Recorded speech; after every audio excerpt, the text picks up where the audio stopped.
A paz do Senhor, mais uma vez aqui, irmão Osiel Dias, no meu canal Osiel Biblista, para mais uma vez a gente fazer aqui um estudo sobre o livro do Apocalipse, esse que já é o terceiro dessa série, Observações do Apocalipse, e hoje vamos fazer algumas observações sobre alguns versículos dos últimos capítulos desse livro maravilhoso. Lembrando que esta é uma série de vídeos com os assuntos escatológicos, dando sempre ênfase e mais atenção à escatologia, que é o ramo da teologia que estuda o fim dos tempos, as últimas coisas. No último vídeo eu fiz algumas observações de algumas passagens no livro de Apocalipse até o capítulo 16. Hoje a gente vai do 17 até o restante do livro. Vamos lá, não vamos perder muito tempo, apenas pedindo mais uma vez a você que ainda não é inscrito no meu canal, que você, por favor, se inscreva, curta, deixe seus comentários, e eu desejo sempre, cada vez mais, que Deus abençoe você e sua família. Amém? Vamos aos estudos, vamos ao Apocalipse, capítulo 17. Já no versículo 5, eu vou ler aqui para a gente fazer uma observação. Capítulo 17, versículo 5, que diz: E na sua testa estava escrito o nome Mistério, a Grande Babilônia. Quero fazer apenas aqui uma pequena observação sobre esse nome Babilônia, que no vídeo anterior eu expliquei um pouquinho a sua origem, o seu fundador, o significado do seu nome, que vem de Babel, do seu grande fundador Nimrod. Mas o que eu quero observar aqui nesse versículo é que você sabia que Babilônia foi um dos grandes impérios que houve na humanidade e que fizeram do povo de Israel o seu cativo. Foram eles mais ou menos uns 5 ou 6 grandes impérios que, vamos dizer assim, que escravizaram o povo de Deus, que tiveram o povo judeu como seus cativos. Antes do Império Babilônico, teve o Império Egípcio, o Império Assírio, em seguida veio esse Babilônico, que nós estamos fazendo destaque. Depois veio o Império Medo-Persa. Depois do Império Medo-Persa veio o Império Grego. E por último veio o Império Babilônico, esses grandes impérios da qual a Bíblia relata que o povo de Deus sofreu cativo em sua mão. Lembrando que só existe mais um império que futuramente vai fazer cativo o povo de Israel, que é o Império do Anticristo. Império este que durará apenas 7 anos. Então, observe que no total, são 7 impérios, né? O egípcio, o assírio, o babilônico, o medo-persa, o grego, o romano e, por último, o futuro, que é o império do anticristo. Será o 7º império do mundo, da qual irá perseguir muito o povo de Jerusalém. Vamos agora para o capítulo 18. Capítulo 18, no versículo 13, que diz: E cinamomo, e amomo, e perfume, e mirra, e incenso, e vinho, e azeite, e flor de farinha. Só até aqui. Eu quero fazer apenas uma pequena observação sobre essa expressão flor de farinha. Você sabe o que é flor de farinha? Você já ouviu falar nessa expressão flor de farinha? Você pode até conferir em Gênesis, capítulo 18, versículo 6, que fala uma das primeiras vezes na Bíblia nessa expressão flor de farinha. No Novo Testamento você encontra em 1 Coríntios 7 e 36. O que é flor de farinha? A palavra flor aqui nesse sentido, nessa passagem, significa fineza, sutileza. Por quê? Quando a Bíblia usa essa expressão flor de farinha, está dizendo a mais pura farinha, a mais fina, Por quê? Como assim? O que quer dizer isso?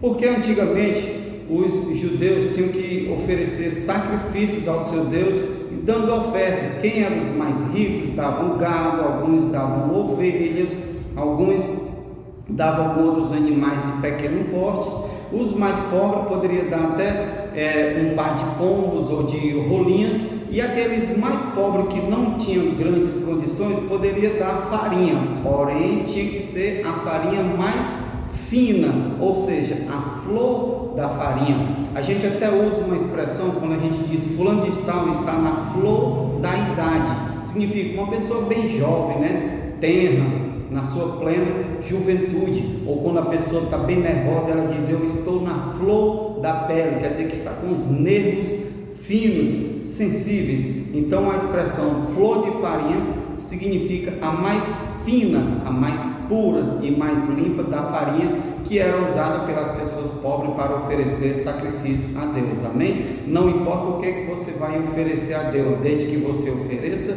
o melhor, o mais puro e o mais limpo. Amém? Capítulo 19. Vamos aqui para o capítulo 19 de Apocalipse, no versículo 11. Capítulo 19, versículo 11, que diz: e vi o céu aberto, e eis um cavalo branco, e o que estava sentado sobre ele chama-se Fiel e Verdadeiro, e julga e peleja com justiça. A observação que eu quero fazer aqui, que eu vou até ler também um pouco aqui do capítulo, versículo 14, que diz: e seguiram-no os exércitos do céu. Aqui está falando da terceira volta de Jesus, quando ele num cavalo branco, acompanhado do seu exército do céu, virá para a terra.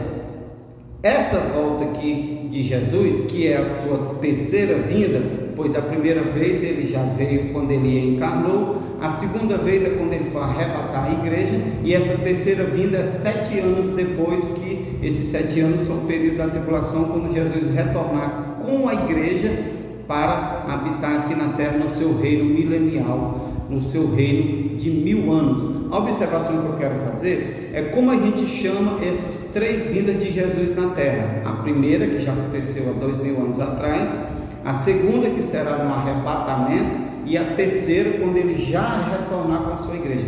Como se chamam essas 3 vindas de Jesus aqui na terra? Essa aqui que eu acabei de ler é chamada de Apocalipse, que é a terceira vinda de Cristo.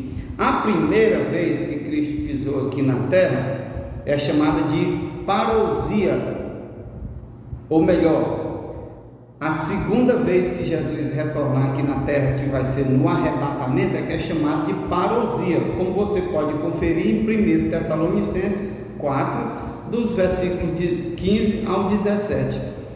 A primeira vez que Jesus veio na terra, quando ele se fez carne, é chamada de Epifaneia ou Epifania. Você pode conferir em João 3,16, quando diz: porque Deus amou o mundo de tal maneira que enviou seu Filho unigênito na terra.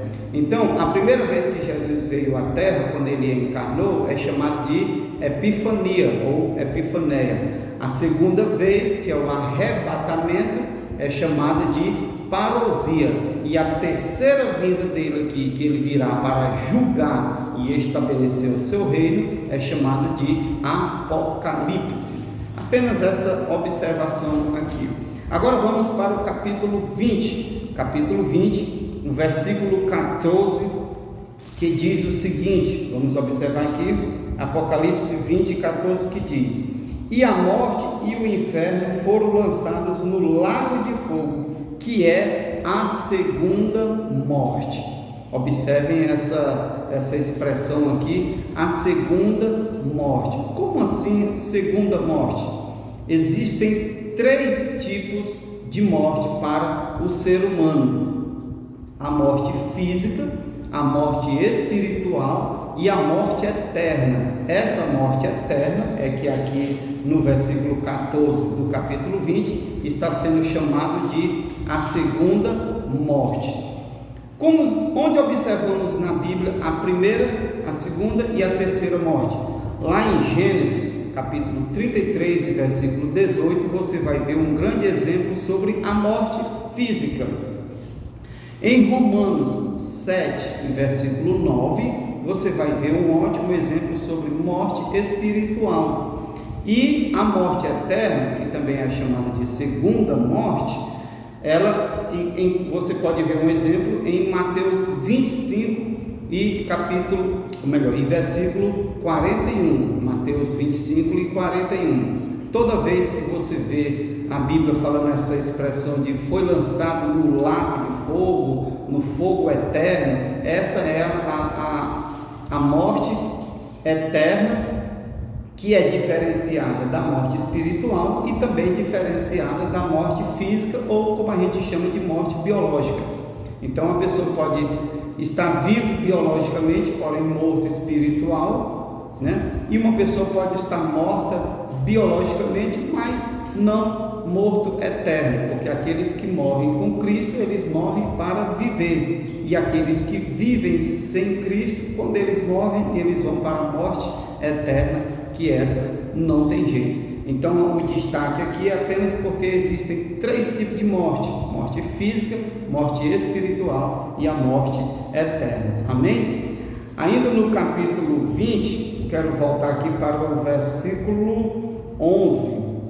O versículo 11 do capítulo 20 de Apocalipse, que diz: e vi um grande trono branco. Pronto, apenas aqui nessa primeira parte eu quero fazer um destaque para essa expressão, o grande trono branco, que é o trono que o Senhor Jesus irá usar para julgar toda a humanidade, todos aqueles perdidos que receberão a sua sentença antes de ser lançado no inferno, que é a morte eterna, o lago de fogo.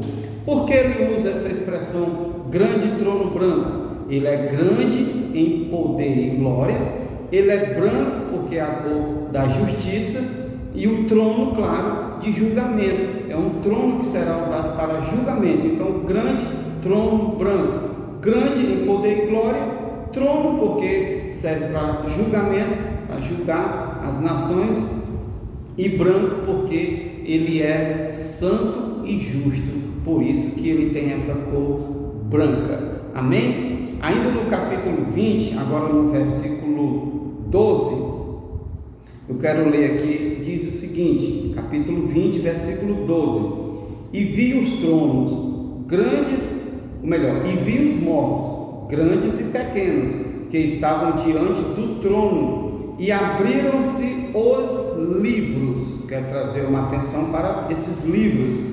E abriu-se outro livro, que é o livro da vida, e os mortos foram julgados pelas coisas que estavam escritas nos livros, segundo as suas obras.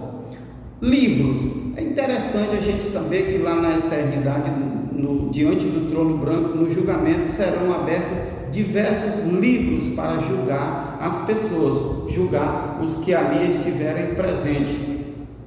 A Bíblia fala, a gente entende na leitura da Bíblia que existem diversos livros que serão abertos: o livro da lei, o livro das obras, o livro do corpo, o livro da natureza, o livro do evangelho, o livro da consciência e o livro da vida, da qual fala aqui neste versículo. Então são 7 livros que entende-se que serão abertos para as pessoas serem julgadas adequadamente conforme os seus atos, conforme a sua vida aqui na terra. Amém?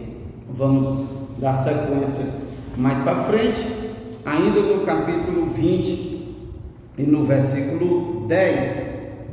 Capítulo 20, versículo 10, que diz: e o diabo que os enganava foi lançado no lago de fogo e enxofre. Eu quero trazer uma observação aqui para essa expressão, lago de fogo e enxofre.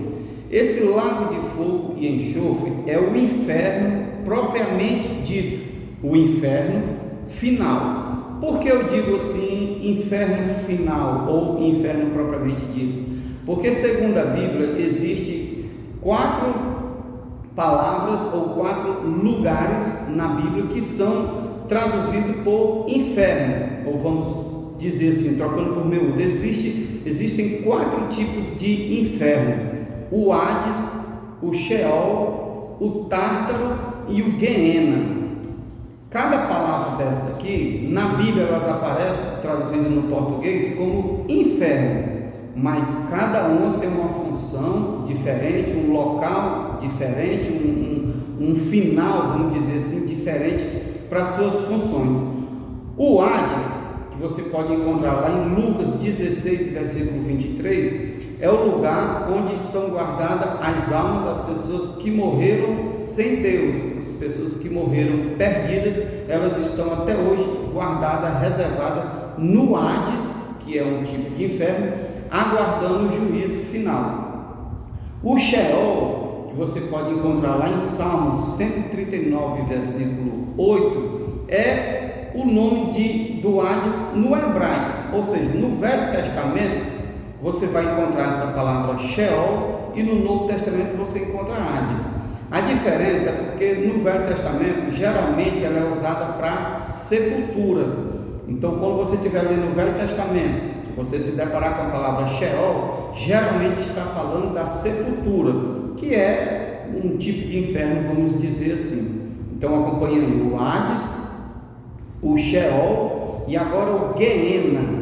O que é esse Guiena? O Guiena é o que a gente chama de o inferno final, o inferno propriamente dito, o lago de fogo, onde serão lançadas as almas dos ímpios depois de seu julgamento no grande trono branco, que é o juízo final. Um exemplo de onde podemos encontrar o Guiena está lá em Mateus 25 e versículo 41. Mateus 25, versículo 41, quando fala que eles serão lançados no lago de fogo que arde com enxofre. Ali é o inferno propriamente dito, o inferno final.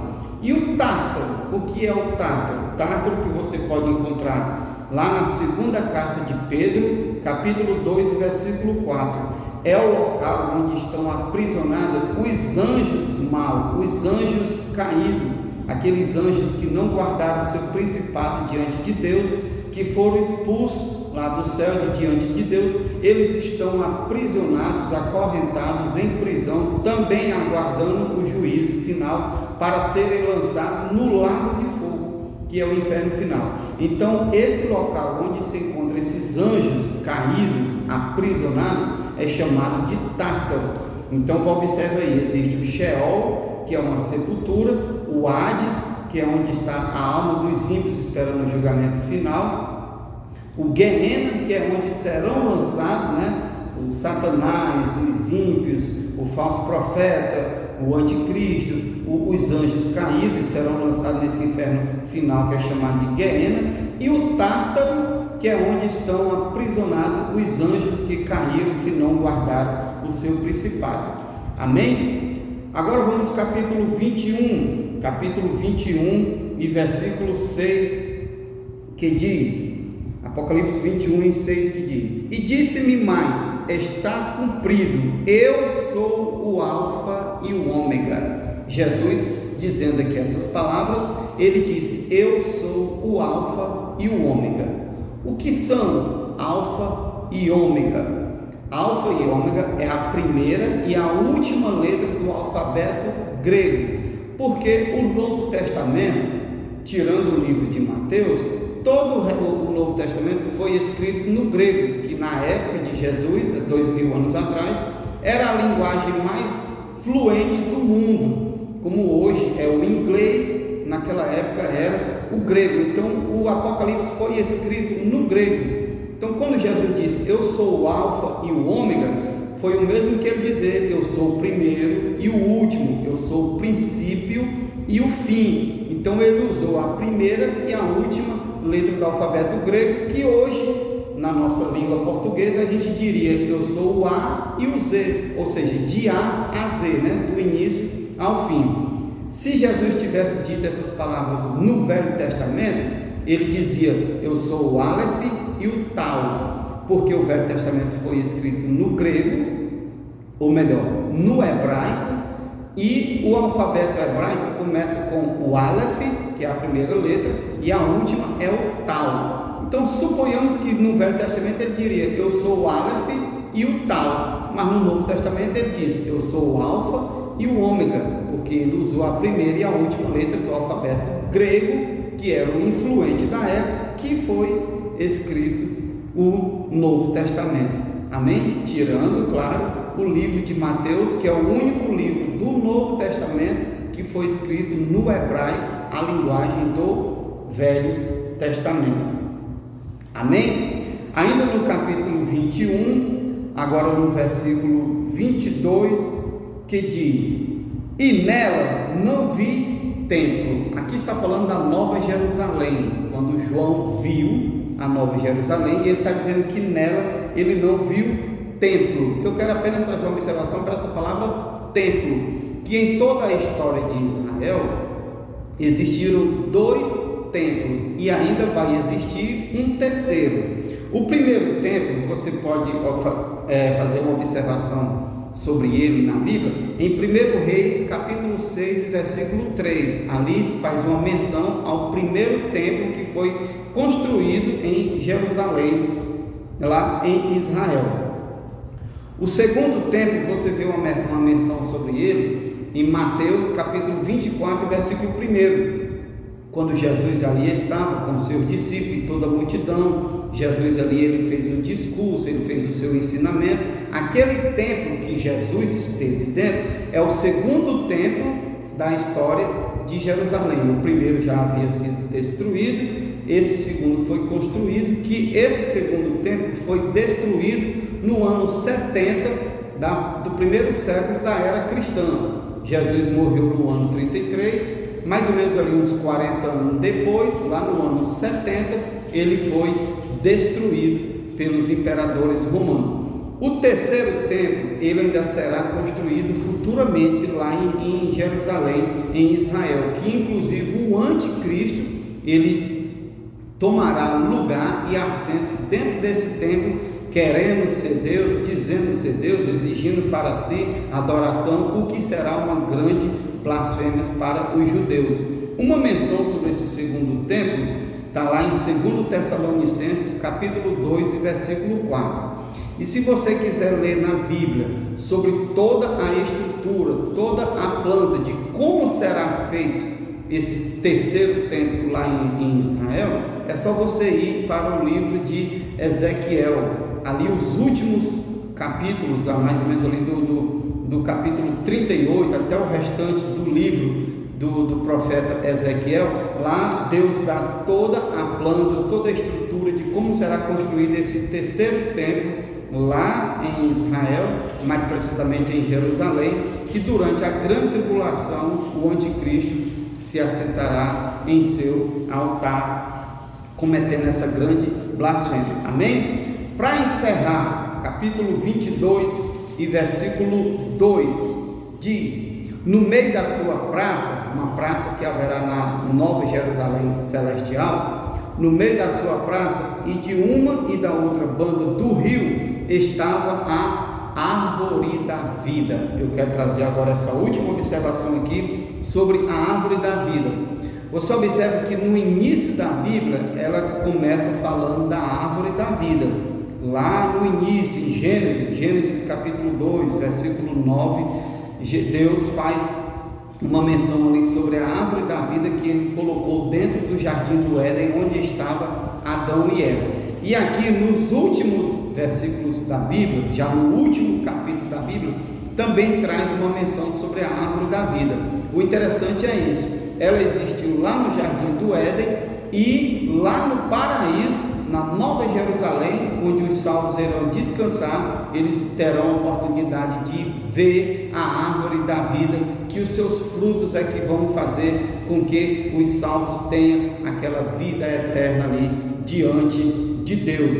Também ainda no capítulo 22 de Apocalipse, tanto no versículo 14, no versículo 19, você também vê essa menção sobre a árvore da vida. Que maravilha, né? A Bíblia inicia falando sobre a árvore da vida e também se encerra falando sobre ela na Nova Jerusalém. Amém? por hoje aqui se encerra essa sessão Observações do Apocalipse, nesse que é o terceiro vídeo. Se você ainda não assistiu os 2 primeiros, assista o parte 1, parte 2, esse aqui é o parte 3, e espero ter ajudado, espero com esses comentários aqui no livro do Apocalipse ter ajudado muito a você em seus conhecimentos, viu?